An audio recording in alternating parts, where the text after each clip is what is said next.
Hi, we're Thoma. I'm Ben. This is Tristan. Tristan and I met in middle school and started to create bands together. As we grew and developed in our musicality, we started to develop a love affair with electronic music, especially from records from Boards of Canada, Fortet, early Radiohead records.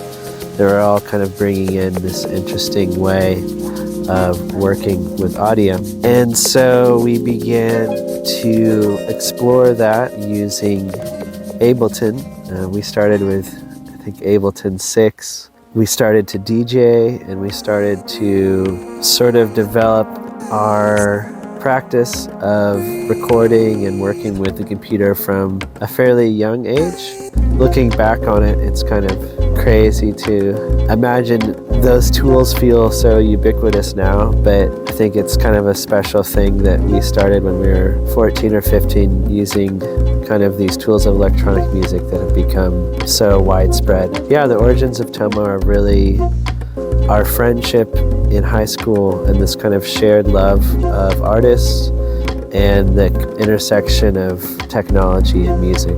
A big part of Thoma for both of us has been the uniqueness of the process. And a big part of that is that since high school, we've not lived in the same places. So basically what we've had to do, because we didn't really want to work remotely, we wanted to preserve the interactions in person of making music together, is we decided that the way we would make music is on time constraints based on when we're visiting each other. So for example, our first album, Salt Spring, was made on Salt Spring Island near Vancouver, where we were there for a month. And we basically had a portion of each day for a month just working on music, and then by the end of it, we edited it down into what became the album.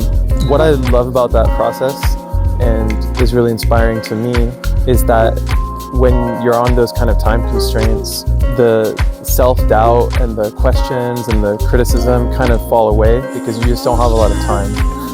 So you just kind of get in the flow of making stuff, and then you just see what you come up with. And I think Thoma's music has a very intuitive character because of that, because all of the songs have been made under these very narrow time constraints where we didn't have a lot of time to rethink things. A really unique aspect, I think, of Thoma is also the process. I mean, I think with any music, the process is important, but especially with electronic music, the process has a huge impact on the ultimate result. And the way that Thoma tends to work is that whenever we travel to a new location or meet in a new place, we try to link up with local musicians and do a lot of recording. At the same time that we're doing that recording, we also are jamming a lot back at the house or the Airbnb or wherever we're located, and jamming a lot specifically on hardware. The sound of Thoma is a lot based on a kind of looseness that comes from jamming with hardware devices or playing keys or playing actual instruments, and then taking those kind of ideas and presenting them to musicians and recording those musicians over these kind of loose ideas, and then taking that sort of tapestry of sound, creating songs based on that palette, all within a very limited space of time. Each album, I think, feels like it very much belongs to the time it was made, because all the sounds and all the ideas and the spaces are all contained within this sort of brief moment in time. And the arrangements too are very sort of intuitive because they're made under these constraints that are also constrained by the recordings that were made. So yeah, I think that very much contributes to the sound that Thoma has. We're both fascinated by percussion. Ben plays a number of percussion instruments. We've worked with a lot of different drummers, Latin percussion players, and people who do West African percussion, people who play melodic percussion like vibraphone. One of the first drummers that we had on our album was Matthew Daher from Detroit. When we were there working on the Detroit album, we had so much fun working with him, particularly on the vibraphone as well as drum kit. He inspired us to start working a bit more with melodic percussion. And that's sort of how we found James Waterman in particular, who's now a friend based in Los Angeles.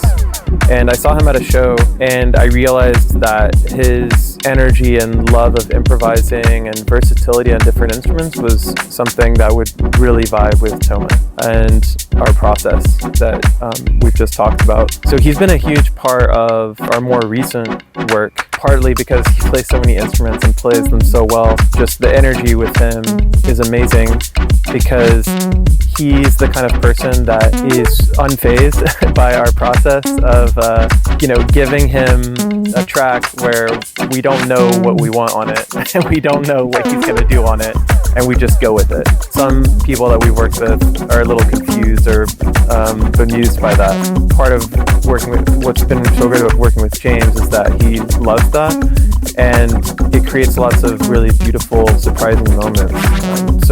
James is on our track, Gone Down, from the Ondea album, and for the upcoming album, Leaving Cycles, we've pretty much made that album with him all over it, playing vibraphone, marimba, djembe, shakers, dunebek, and that process has been for us a very continuous process from how we started recording with people randomly, but in a much more focused way, because now we're really focused with James and he's understanding how we like to work, and so we've developed a really great workflow with him.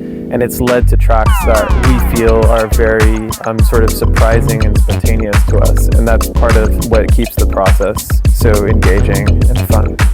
A big part of what this music means to us and what it represents is this dialogue, or these overlapping series of dialogues. There's the dialogue between me and Ben, because Ben will be, for example, on like a drum machine and a synth or a sampler, and I'll be on like a keys sound or a different synth, and there's kind of a dialogue between us when we're improvising together of what he likes and what I like and what we gravitate towards and what comes out of that. Then also there's a dialogue between us and the other musicians that we record with. For example, with James, his background and influences from studying West African music, studying Latin rhythms, studying Arabic music, he can draw on all of that versatility and reflect it in the way that he solos and the way that he makes riffs. And because we don't tell him what to do, the songs become greatly influenced sometimes by his decisions as well. It's kind of an approach that I think is really important to jazz and the history of jazz. You have people like Miles Davis, who on Kind of Blue, he's letting his musicians dictate, in a sense, some of the compositions in a very significant way in real time, like creating an intro or even affecting how the structure goes. And that's something that I think is really beautiful about working with musicians that way, is that you don't know what's going to come out. But what you do know is that you're creating a real dialogue between you and the other person. It's not just we're telling someone what to do. That's something that I really cherish about music, is that it's a way to communicate to people. It's a way to understand other people, and it's a way to have a conversation and connect with people in real time. Ondea, our latest record, actually in complete contradiction to what we just said about our process, is in fact a very long project that encompasses recordings from many, many different moments and times. We always worked on Ondea when we were in the same room together, but the difference was that we didn't really make the recordings that constitute Ondea at the time that we were putting it together. So to give an example, many of the vocal snippets that you hear, or pieces of flute or saxophone, practically every element was recorded for a separate recording project at a very different time and place. And then as we were putting this album together and like building these rhythms, we started to just bring in basically fragments from practically everything we had recorded in the past 6 years to sort of deepen the palette, and every song had a very unique and idiosyncratic process to arrive at its final destination, but sort of always trying to build this world that's kind of watery, liquidy, dancey, but also deep and kind of ambiguous. I love the sound of the whole record, but it's kind of more of a traditional record in the sense that it was made over a very long period of time and across many, many moments. And I think you can really hear that in comparison to earlier Thoma records, which feel more contained. Andea kind of feels like it spills out in all different directions. One track that I think is very representative of this is on the album is So Nostalgia, which initially we wrote as this sort of guitar and bass ballad that Ben and I were playing together when he lived in Detroit. I think we had just about finished the Detroit album and we were just jamming. We just had this kind of ballad thing that we wrote, and it never really fit on any of our albums after that. On the Detroit album or Pictures of Infinity, we didn't feel like it really fit. So we just kind of kept it around.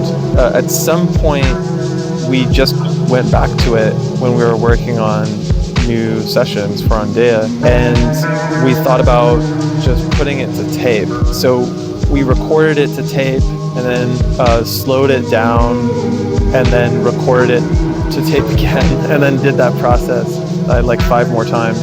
That was a process Ben had done before, but I had never actually done and found really interesting. It just creates this crazy, nostalgic, strange, this kind of disorienting texture that I really loved from all of the tape distortion.